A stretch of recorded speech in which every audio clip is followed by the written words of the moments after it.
Hello? Hi, Rod. Oh, yeah. Hi, this is Deandra from the Ruckus Boxing Podcast. You are live with us now, and our guests who are in the studio, welcome. Thank you for agreeing to speak with us. We want to talk to you a little bit about your upcoming fight with Danny Garcia taking place on August 9th at Barclays Center. So we just want to ask you a few questions, get your thoughts. The listeners would like to hear from you, so we're going to just jump right into it. Is that okay? Sure. Okay. Well, I'll start with the first question. Since this fight was announced, there's been a lot of strong reactions among fans. What was your reaction to the fan reaction since the fight was announced? I really didn't have one. I don't think. The fans are entitled to their opinion about stuff. I knew that there were a lot of fights that they would rather see it. It's a pretty stacked weight class.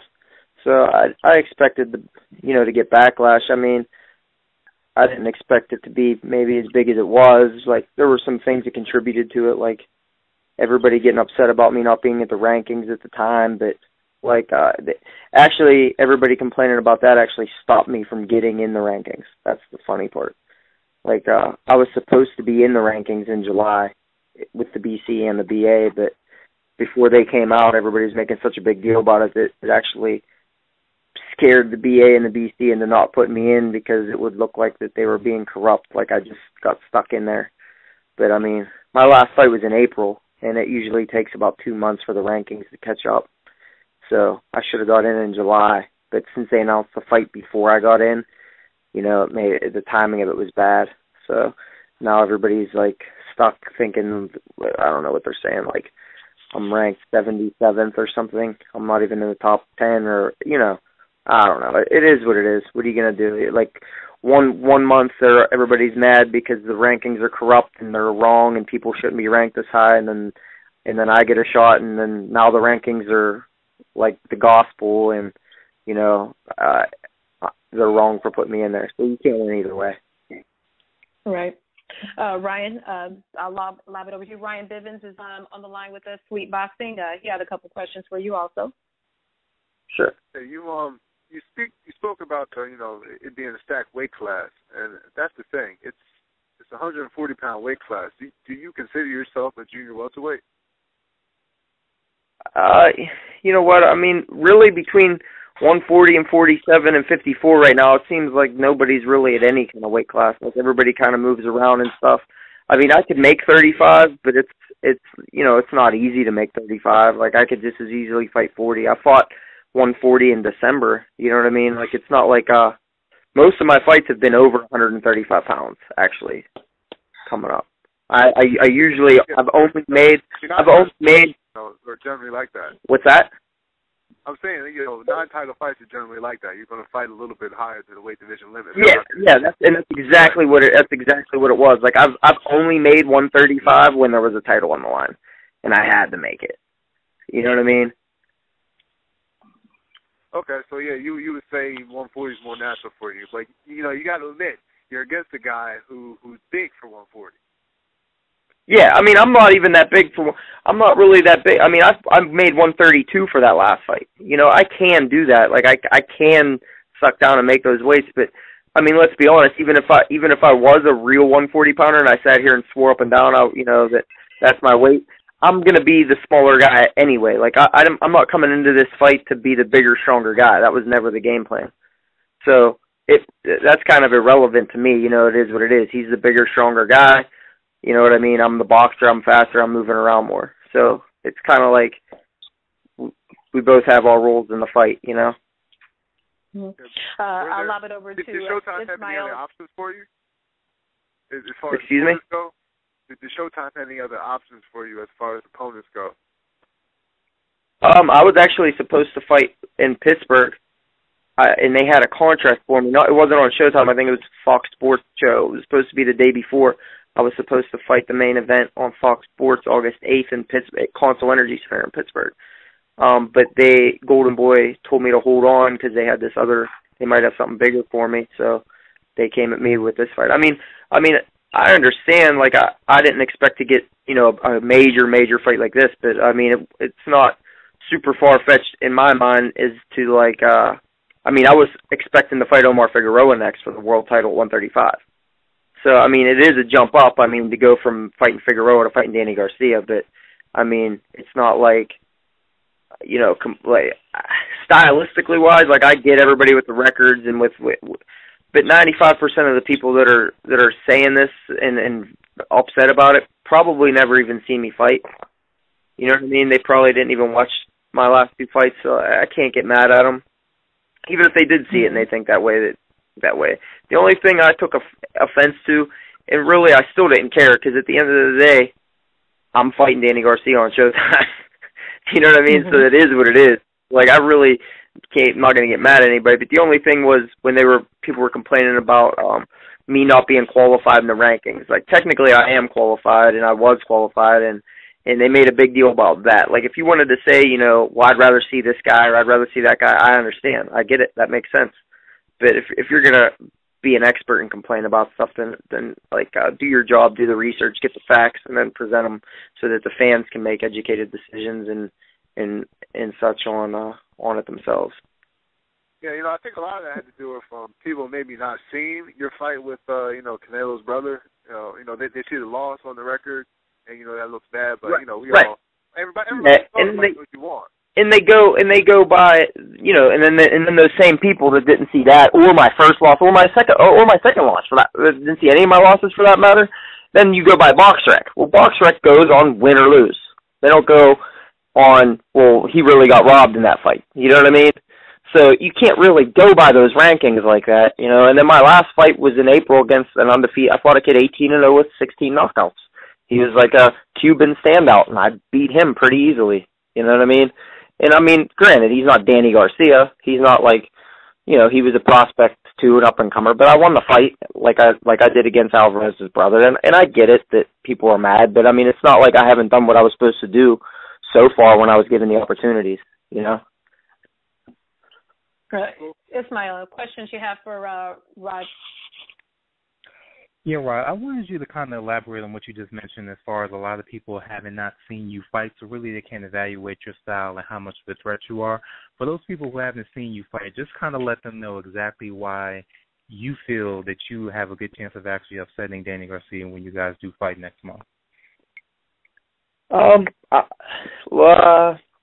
fast. I'm really fast on my feet. My hands are really fast. I'm smart. You're not going to catch me with the same shot more than once or twice. You're not going to catch me with more than one shot probably ever. You know what I mean? Like, you might land one shot here or there, but you're not putting 2 or 3 shots together on me. I don't think that's ever happened. I don't get caught on the ropes. I have great footwork. I move around. I do everything that should cause this guy a lot of problems. You know what I mean? That's the way I fight. The question is going to be how's he going to fight? He might not come after me all crazy. He might sit back and box too. He can box. So everybody asks, what I expect from him or this or that, and all I can say is I'm going to come out and do exactly what I do. I'm going to use my jab. I'm going to give him a lot of movement, not running movement. It's not going to be like Canelo and Lara. You know what I mean? I'm going to be there. I'm going to be there because I got to make him miss so I can counter and open him up.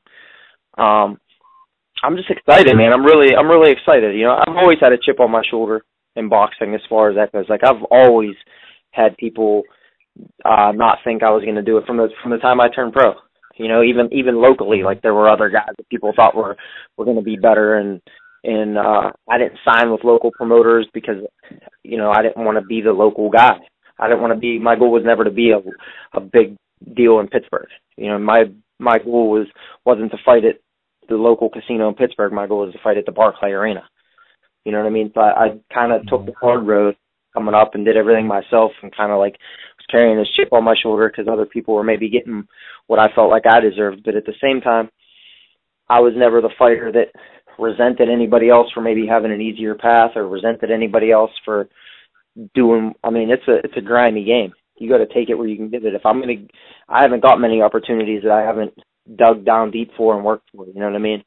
So if I can get one now, I'm happy. The same as I'd be happy for anybody. Man, if this would have went to somebody else or, whoever else, I wouldn't have been mad about it. I mean, God bless you. It's a tough sport to come up in, And anybody that gets any type of chance to put themselves in a better position, I'm happy for, you know. Gotcha. From what you described,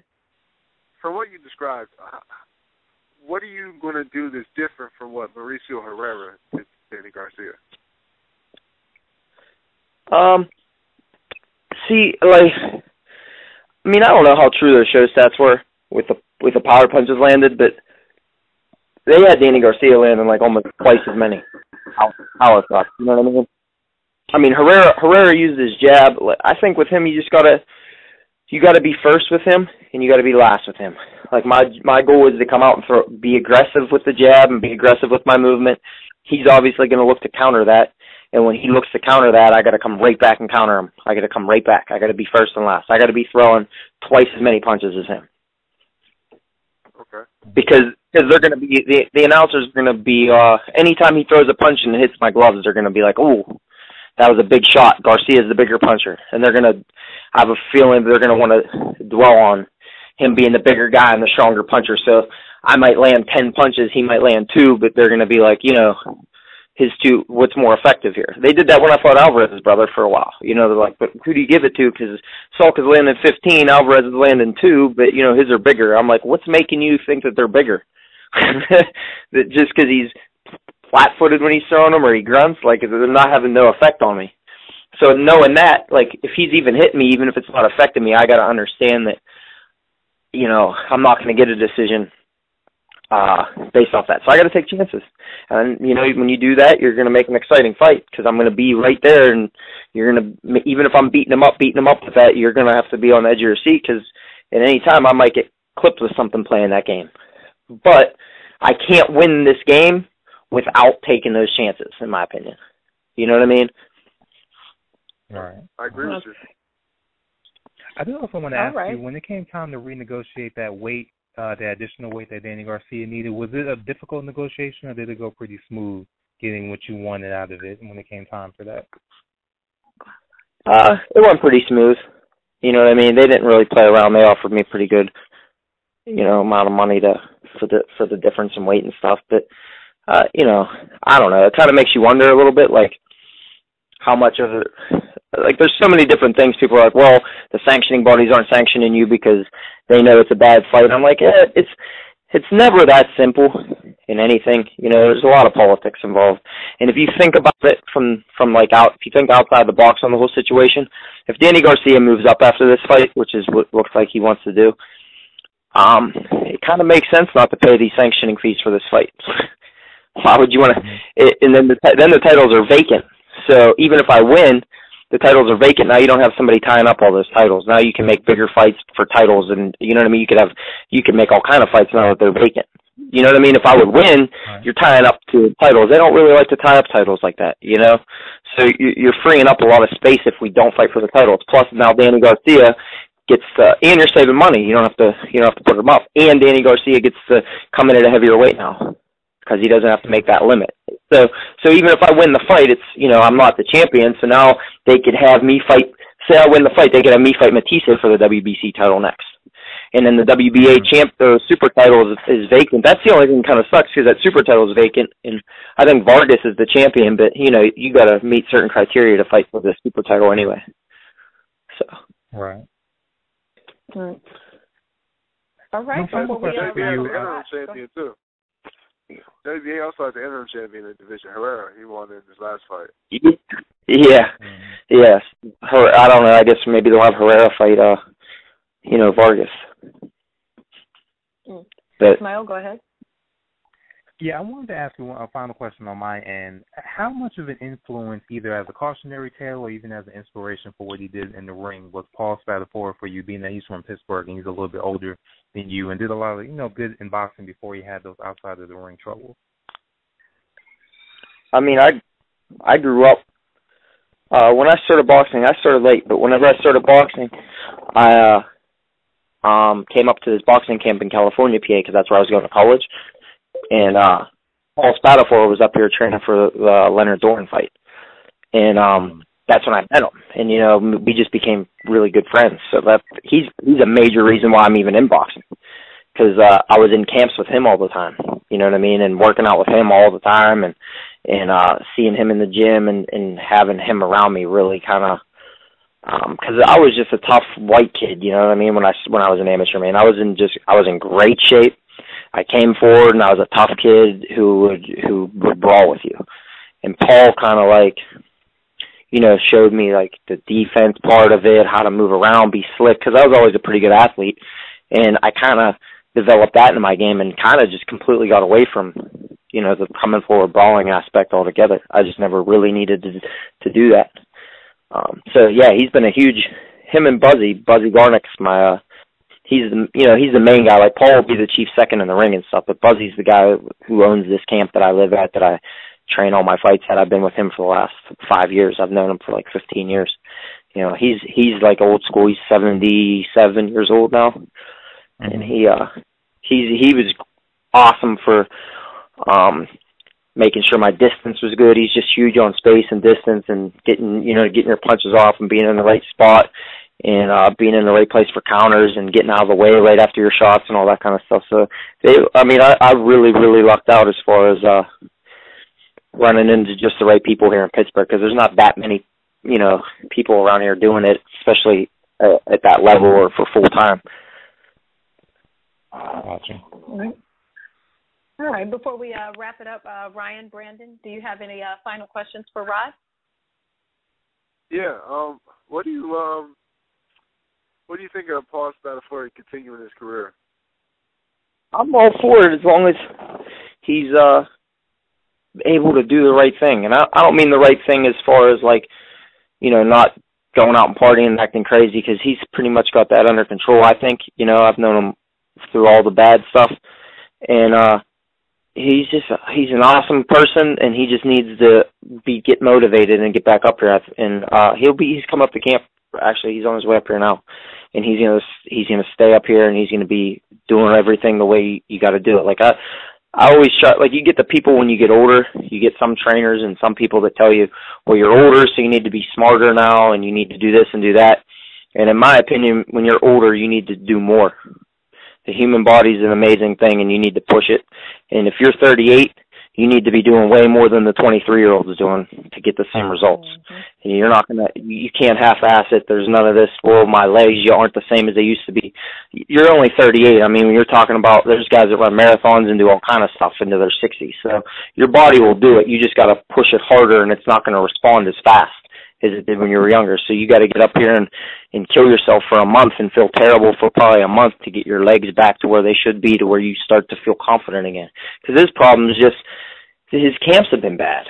You know what I mean? He's driving, or he's in the city in McKees Rocks in Pittsburgh, and you know, he's got running here and running there, and just you're not doing things the right way. You can't perform at this level and do things that way. You know, so I got him up here now, and he's staying up here at the camp, and he's not leaving. I told him, I'm not coming to your fight if you don't come up here. I said I'm not even coming to the next fight if you don't come up here and do the right thing. Because if he comes up here and you're only cheating yourself. You know what I mean? And I sat down and told him, because I'm like, someone asked me like the reason I got into it, or the reason and honestly the reason that I was doing it is because when I'm 60 and 70 and this stuff's long gone, and it's the past and it's memories, I want to be able to look back and know that I did the best I could, at least, whatever it is. You know what I mean? Whatever the best, if I would have been a 4-round fighter and that's all the best I would have done, and I had to go get a job and do whatever I had to do, that's fine. I just don't want to look back and be like, man, I wish I would have really gave that my all. I wish I wouldn't have cheated that day. I wish I would have, you know, gave it everything I had when I had the opportunity to do it. Because you have the opportunity to go work any day the rest of your life in a job, but you don't have the opportunity to do what we're doing, especially at this level. I mean, this is awesome. I'm going to fight at the Barclay Arena on Showtime. You know what I mean? Like, I want to be able to look back on this and know that I have no regrets for my camp. I don't have any regrets for the fight. I want to get in there and do everything I can to not just win the fight, to be impressive in the fight. You know, I don't want to look back and, I mean, if it's the 7th round and I'm winning every round easy, I'm going to wonder if I went a little harder, if I could have maybe done something else. You know what I mean? Like, I just want to go in there. I just want to go in there and give 120% and give all I can. Keep my chin up and pump my chest out and get in there and fight a fight that people are going to remember. Absolutely. And once again, for those of you who are listening, this is Rod Salka, who will be fighting Danny Garcia on August 9th at the Barclays Center. For those of us who want to keep in touch with you, where can we find you? Twitter, Facebook, Instagram. Give the listeners your information so they can keep up with you in your career. Yeah, I'm on Twitter at LightningRod00. Facebook and everything else, and Instagram is the same name, at LightningRod00. Yep, that's it. Hey, I appreciate it. You guys got me hype. I'm ready to train right now again. All right, that's awesome. All right. Thanks again for calling in. Good luck, and we'll be watching, definitely. Thank you very much for having me on. I appreciate it.